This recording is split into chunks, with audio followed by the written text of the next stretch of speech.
વાત કરીશું અમરેલીથી। અમરેલી જિલ્લાના લાઠીસરમાં ચાલુ ખેતી બચાવો સત્યાગ્રહ આંદોલન દરમિયાન રાજકીય ગરમાવો જોવા મળ્યો હતો। આંદોલન દરમિયાન કોંગ્રેસના આગેવાન અને પૂર્વ ધારાસભ્ય પ્રતાપ દુધાત ખીલી ઉઠ્યા હતા। સાવરકુંડલાના ભાજપના પૂર્વ ધારાસભ્ય કાળુભાઈ વારાણીએ રાજ્યના મુખ્યમંત્રીને ખેડૂતોની દેવા માફી માટે પત્ર લખ્યો હતો, જેને લઈને પ્રતાપ દુધાતે કાળુભાઈ વારાણીને અભિનંદન પાઠવ્યા હતા। આ પ્રસંગે દુધાતે કહ્યું હતું કે ખેડૂત હિત માટે રાજકારણથી ઉપર ઉઠીને સૌએ મળીને લડત આપવી જોઈએ।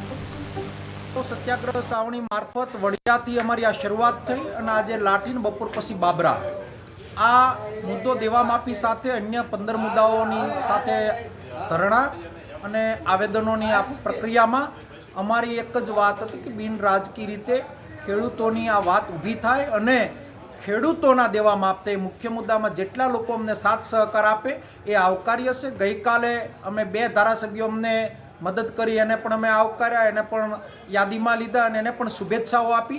અને પૂર્વ ધારાસભ્ય અમારા વિસ્તારના આજે કાળુભાઈ વિરાણીએ પણ પત્ર દેવા માફીનો લખ્યો। ત્યારે એક વ્યક્તિ આ જાગતી જાય